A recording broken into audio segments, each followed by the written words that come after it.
সালা গাড়িটা ঘুরিয়ে নিয়ে সালা তোর সামনে আসবো, তার ভিতর সালা তুই তোর সেই বালের কম্পিটিশন মিউজিকটা রেডি কর।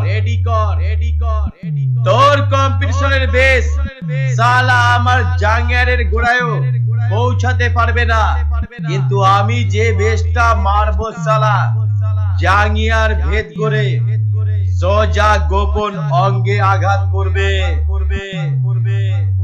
এই তাড়াতাড়ি গাড়িটা ঘোড়া, সালার পাকস্থলীতে বেশ মেরে পিত্তিটা গলিয়ে দেব। প্রামাণিক সাউন্ড মুর্শিদাবাদ ঘোল্লা।